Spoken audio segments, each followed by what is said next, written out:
दोस्तों, जैसा कि आप सब जानते हैं कि शुरुआत में 14 जून को सुशांत को देखने के 10 मिनट के अंदर ही ये अनाउंस कर दिया गया था कि उनके साथ जो कुछ भी हुआ वो उन्होंने खुद किया, जिंदगी से हार कर लिया।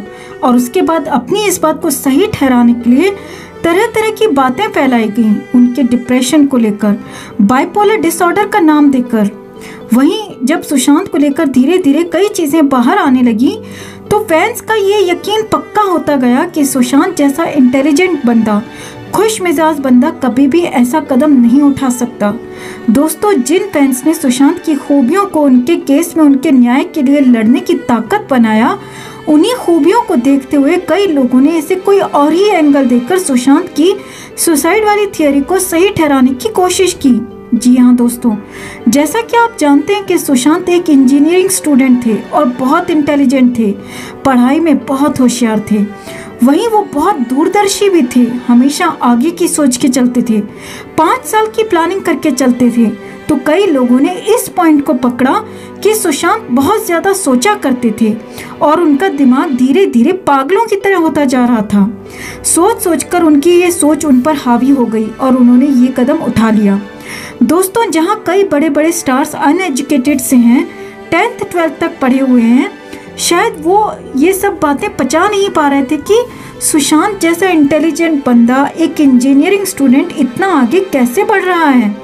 दोस्तों, सुशांत के कई ऐसे वीडियोस आप देख सकते हैं नेट पर जहां वो बड़े बड़े फिजिक्स के प्रॉब्लम चुटकियों में सॉल्व करते नजर आ रहे हैं, जबकि दूसरे बड़े बड़े स्टार्स मामूली कैलकुलेशंस करने में भी सर पकड़ लेते हैं।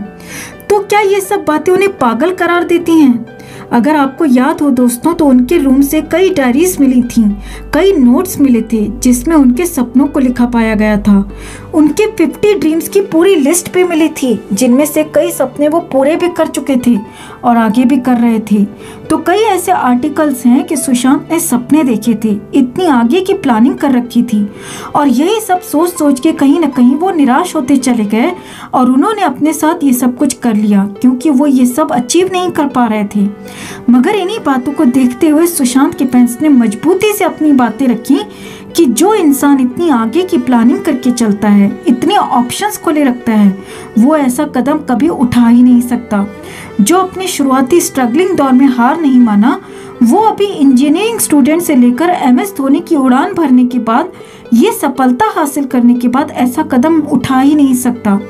तो इस तरह से हम SSRians ने उनकी जिस डीप थिंकिंग को उनकी ताकत माना, उन्हीं पॉइंट्स को कई लोगों ने उनकी कमजोरी बताते हुए, उन्हें पागल साबित करते हुए उनके साथ हुए हादसे को कुछ और ही नाम दे दिया और उन्हें दुनिया के सामने डरपोक, कायर सुशांत बनाकर दिखाने की कोशिश की। कभी कभी दिल रो पड़ता है सुशांत के लिए। कैसे लोग हैं ये जो इतनी अच्छी बातों को, इतनी अच्छी खूबियों को पागलपन का नाम देकर उन्हें पागल ठहरा रहे हैं, कायर और डरपोक ठहरा रहे हैं। ऐसे में उम्मीद थी तो सिर्फ CBI से, लेकिन अब वो भी ठंडी पड़ती नजर आ रही है। ऐसे में अब सुशांत के इंसाफ के लिए कहाँ गुहार लगाई जाए।